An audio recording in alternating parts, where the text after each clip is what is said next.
just 3 games in, and it looked like the Zelda series had already found its footing. I like Zelda 2, and I will die on that hill. That game is awesome, but it wasn't exactly accessible to a wider audience. And A Link to the Past had proved that the original title had a formula that works, it just had to be tempered and refined.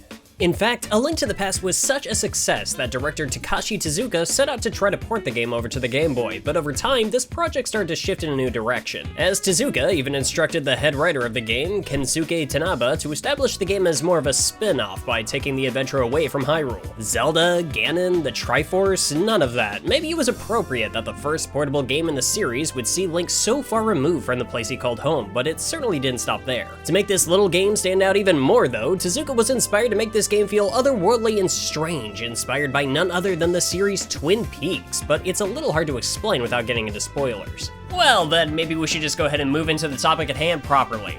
It's worth mentioning that there's like 3 different versions of this game, the most recent being a full remake on the Switch, but I think that one's probably better off saved for its own video later down the road.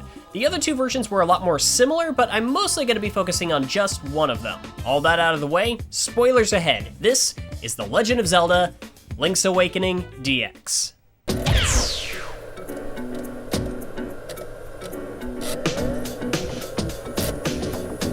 So I guess we're back to variant cartridges here, but not in the same way as before. See, while both of these versions of Link's Awakening were developed for the Game Boy, the first version of this title was made for the original handheld in mind, and this attractive little black cartridge here, Link's Awakening DX, is something of a director's cut that was made for the Game Boy Color. As you can imagine, this took the original game and added a nice full color palette, helping take that already adorable art style and really fleshing it out, letting it pop. There were also a handful of asset changes here and there, but also a couple of new additions, with one still remaining exclusive to this version. Beyond these alterations though, they're essentially the same game. If you want to play the Game Boy version of Link's Awakening, I recommend tracking down the DX version, as it's just a straight upgrade. You won't be missing anything from the original by playing this. In fact, this was also one of the few Game Boy Color games that's playable on the Super Game Boy, a cartridge for the Super Nintendo that would allow you to play Game Boy titles on this system. I wonder if there's anyone out there who grew up playing Link's Awakening on a TV because they didn't have a Game Boy. I'm sure there's someone out there. Whatever you decide to play it on, the basic setup is still the same.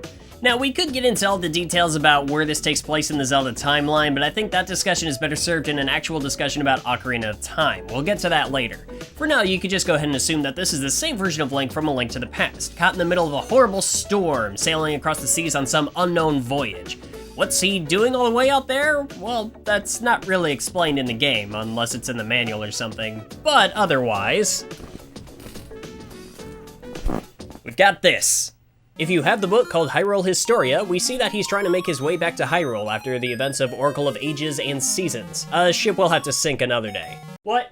What do you mean that's not a real analogy? Link's ship is destroyed in the storm, and he's found on a beach by a girl named Marin, one of the inhabitants of Koholint Island, a small mass of land somewhere out in the ocean with a mysterious giant egg sitting on top of its largest mountain. She explains that you washed up on shore, and her father Terran returns your shield that was found alongside you, pointing you in the direction of where you washed up so you can reclaim your weapon. Strange as it may seem, this is one of my favorite moments of any Zelda game. There's a little track that plays called Sword Search. It's only in this segment of the game, but there's something about it that just so perfectly captures this feeling of setting off on a new adventure while you make your way back to the beach. Once you get there, an owl descends and explains that there's only one way for you to escape this island, by awakening the slumbering guardian resting in the egg on top of the mountain, a divine being known as the Windfish, who's trapped in an endless sleep. To do this, you'll need to travel to the 8 dungeons scattered around Koholint and obtain the instruments of the Sirens. With these, Link can perform the Ballad of the Windfish, freeing the creature from his curse and opening up his own way to escape and return home. Less temples to deal with than before, but even just getting to these places is kept pretty interesting. It's almost like each dungeon has a dedicated quest that needs to be completed before you can enter them, an idea from A Link to the Past that was expanded upon here. There will be several times where you need a special key to even get into the dungeon, and in the process of finding it, you could be taking a mushroom to a local witch and getting a magic powder that you can use on this raccoon? Tanuki? Either way, it's actually Terran, who was eating mushrooms in the middle of a forest and turned into a creature that tried to keep you lost in the forest just out out of reach of the key to the first temple. This game is unhinged and does not care. Other little ventures could include finding a bunch of gold leaves for the main character of the team's previous game, the frog for whom the bell tolls, who's making a little cameo here. Maybe you need to bring a dead rooster back to life and have him fly you around. Maybe you need a mermaid's scale to dive underwater and reach your destination. This game gets really creative with the use of its overworld, and there seems to be a really good balance of what's in use here. It can also be stuff that doesn't really progress the story per se, but it's just a nice little detour, like the little quest where you're helping a little ghost revisit his old home before he returns to his gravestone. Stuff like this just brings such a level of charm to the game. One of my favorite quests is how you get to the second temple, where you have to rescue this woman's pet chain chomp named Bow Wow and use him to access the next dungeon. Which, yeah, that's another strange little quirk about this game. Given the strange nature of Koholint Island and the open, freeform development of the game, a lot of stuff got slipped in here from other franchises, like Kirby and Gordos make an appearance, the prince I mentioned from earlier, but there's also a lot of Mario cameos, and surprisingly, there's even some thought put into how they work mechanically. Once you obtain an item called the Rock's Feather, you can jump over small gaps or for more height when you travel through tunnels and dungeons and such, and enter this side-scrolling perspective. If you encounter a Goomba, you can slash it with your sword, or you can jump on its head and get a guaranteed heart refill. Outside of these strange little guest appearances though, the structure of many of these temples still stand out to me because they often feel like such an organic part of this world. There are even some small locations that will feel like extra little dungeons of their own, and the progression from each temple to the next feels brisk and natural. It's a testament to the overall design of Koholint Island because this place feels like so much fun to explore. It's smaller than most Zelda overworlds, but the space is still used to its fullest here, whether you're exploring to get to the next temple, collecting pieces of heart to expand your health, finding fairy fountains to recover after battle, or completing one of the game's 3 major scavenger hunts. The first would be the secret seashells. These little things will be hiding under patches of dirt you can dig up with a shovel, under rocks, inside chests, in trees, stuff like that. You can take them to this hut hanging out in the overworld where you can exchange them for prizes like more seashells. Yay. Or a power upgrade to your sword. You actually don't need every shell in the game to get that final prize either, but what's kind of dumb is that you do have to have the exact amount of shells required to get the other shells. You have to have exactly 5 or 10 shells. If you have more than the required amount, it doesn't count. Thankfully, that doesn't apply to the sword upgrade, but it's still such a strange choice. The next little quest revolves around this photographer mouse who was introduced into the DX port, and in fact, it's the only version of the game he appears in. During certain events or encounters after you meet him, he'll pop in and take a little picture of whatever is happening. You can go back to his studio and check the pictures out, and the artwork here is adorable. I think they really nailed the goofy little ways these are drawn. What's more, if you have access to the Game Boy printer and are playing on a Game Boy, you can actually print out the photos of his album. The original idea was that these could peel off the paper and be used as stickers, but this old thermal printer paper is over 20 years old now, and it just doesn't show up on here super well. But I trimmed down some receipt paper and it works just fine, just isn't sticky on the back. The downside here is that while a couple of these photos can be easy to miss, there's one or two that have to be either achieved on separate playthroughs, like how you answer the photographer's request when you first meet him, or one that affects the entire rest of your save file. See, there's a little shop in Mabe Village, the opening area, where you can buy helpful equipment, but you do this by picking the object up and taking it to the shopkeeper to pay him. But if you're sneaky and quick, you can actually circle around him and leave the store with the item before he sees you. This results in 4 things. 1, you got an expensive item for free. Unless you wasted this on like a recovery heart or something, in which case,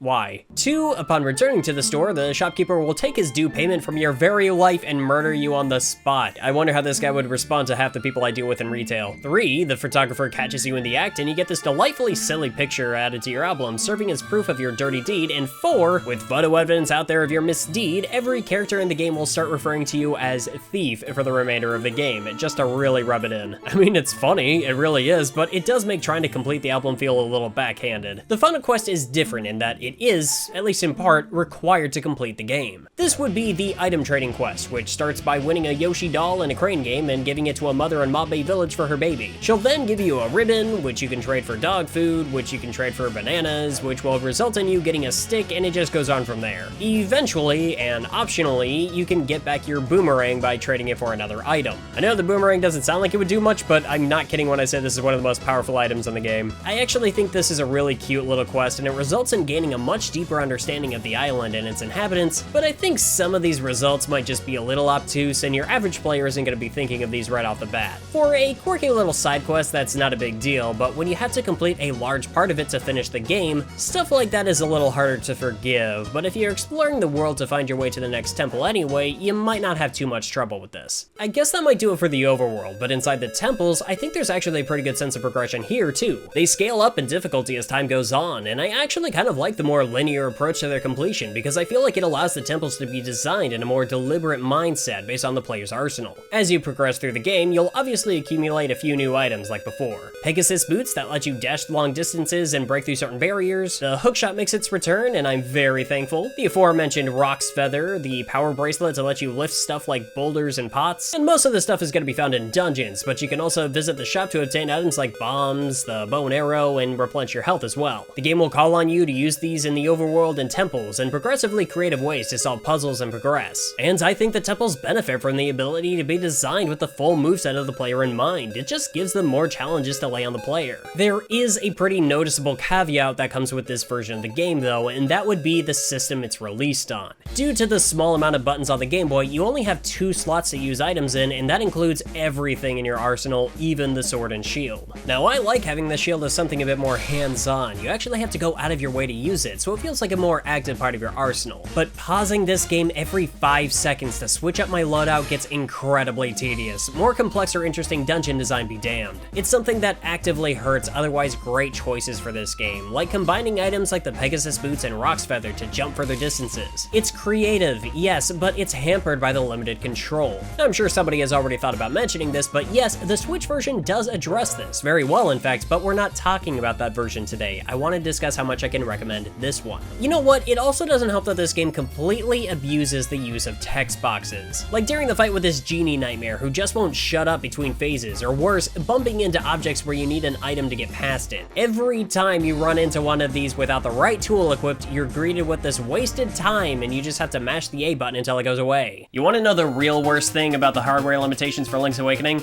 There's a 5-letter character limit for naming your save files in this game, meaning I couldn't name my hero Squeeb. Instead, I had to settle for Squeb.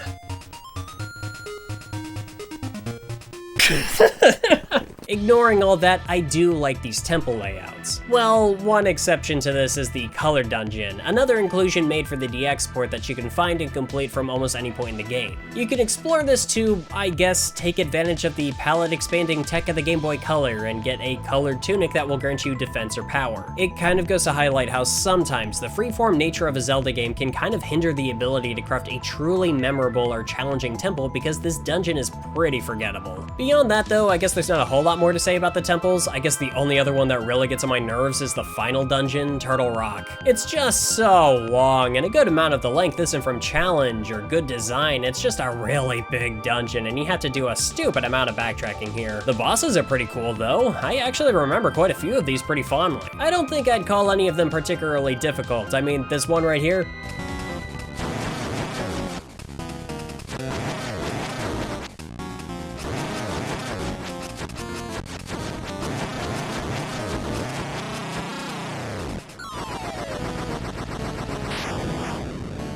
that was the entire fight. Yeah, some of these guys don't pack as much of a punch as the ones from A Link to the Past, but some of the others do earn their keep. You know, one of the most interesting things about these creatures is actually the fact that they speak to Link directly. Like, these aren't just crazy, mindless beasts, they have a motivation, and it only becomes more clear as you progress further into the game. All of this together leads to the part of the game that I actually find the most interesting, and that would be Koholint Island.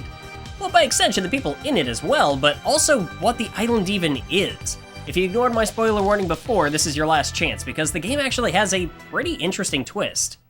I mentioned how this game was somewhat inspired by Twin Peaks, and one aspect that they took from that series was the strange and almost suspicious cast of characters. Just about everyone in Koholint has these weird little oddities about them that make them stand out from one another. Hearing about the Twin Peaks inspiration, I suddenly get why some people are the way they are here. Like this guy who just straight up tells you to keep an eye out for him because he's gonna be lost in the mountains later. Or Terran's constant antics, this crazed artist and his shy model, these kids in the town who tell you how the controls of the game work without even understanding what it means. means? This world and its people are so peculiar, and the growing tension on the monsters after your arrival to the island sets the seed for this speculation about what Koholint Island even is, or why everything here is so bizarre. After finding a shrine in the later portions of the game and speaking with the owl once again though, it's revealed that this island, the monsters, the people, they're all part of a dream the Windfish is having in his deep slumber. This is why you need to play the Ballad of the Windfish to awaken him. As long as he's asleep, you'll remain trapped here, and it's not like you can just decide to let him sleep for the sake of the people. The monsters on Koholint know your very presence could result in the dream being shattered, and they're scared of that. They'll just continue to terrorize and take control of the island as long as you're there, and you can't leave while the dream still exists. You don't really have any other options here. The character that really makes this whole idea hit home for me is Marin. She's got this adorable, peppy little personality, and it's clear she's got feelings of some kind for Link.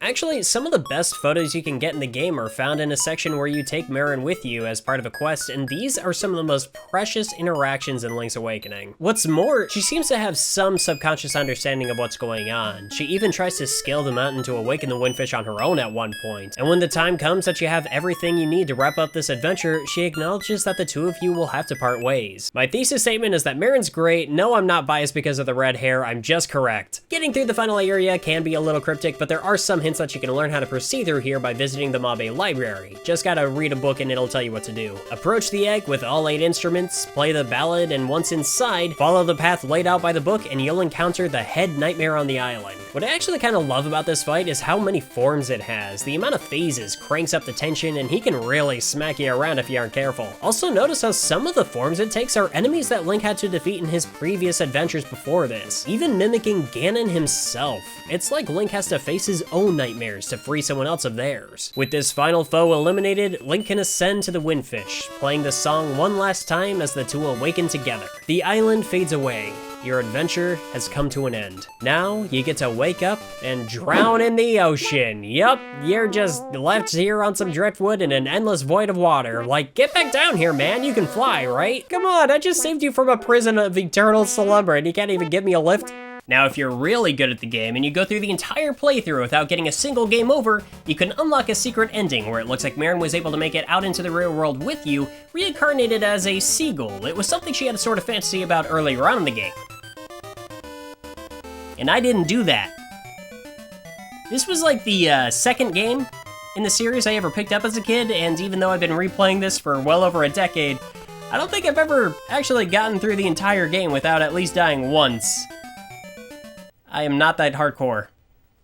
That said, this is a Zelda game I come back to a lot. It's incredibly easy to just pick up and play. The world of Koholint Island is so inviting and fun to explore. The music, oh, the music is top notch. Seriously, this little Game Boy game does some amazing stuff to set the mood. Hearing the Telltale Heights theme towards the end of the game gets me so pumped up, like I'm getting really close to reaching what the adventure is built up to. And that's not even mentioning how this game already has one of the best versions of the Zelda overworld theme in general. This OST is a banger all around, and the visuals? I mean, come on, this game gave us one of the best Octorok designs, hands down, and I love it for that. But in all seriousness, part of the reason I wanted to save the Switch remake for later and give this version its due is because I adore this art direction. This game looks great. It's so easy on the eyes, and it doesn't feel like the visuals ever have to make concessions for the hardware. The controls certainly did, though, and I also wish we could have gotten just a bit more depth out of this cast of characters, but what's here is wonderful. I think this is a great entry point for the series, and whichever system you play it on, I hope you enjoy The Legend of Zelda Link's Awakening as much as I do.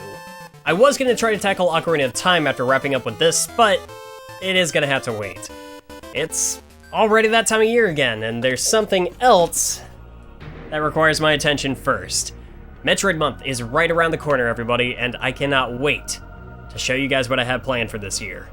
Until then, remember that my top tier patrons get to see these videos 2 days early. You can find me on Twitter, Twitch, Discord, Sunset City, whichever you prefer. Links in the description, and of course, as always, spread the word, tell your friends, and until we see each other again, thank you so much for watching. See you next mission. Hey there everybody, thanks again for watching. I did learn recently I do need to trim down these outro sections just a little bit, so I am going to keep this brief. The next video that you're going to be looking for is either going to be Kena Bridge of Spirits, just a side quest review, kind of my thoughts on that, or it's going to be Metroid Prime, the beginning of Metroid Month. and I'll keep you informed if some certain other surprises line up with that as well. Of course, as always, I want to give a very special shout out to my Patreon supporters. Thank you guys so much, and a very, very special shout out to my top tier patrons. This month they are Patricia Marcoux, Christine Larkin, Cyrus the Skeptic, Earl Valco, Wonton Photo, Nicholas Morgan, Jeremiah Harrison, and Mr. SP. I cannot ever thank you guys enough for everything that you do for me to help support me. You guys make this possible, and you make it worth it. With all of that said, I have a metric crapload of work to do, so I will catch you on the next video. Alright, peace.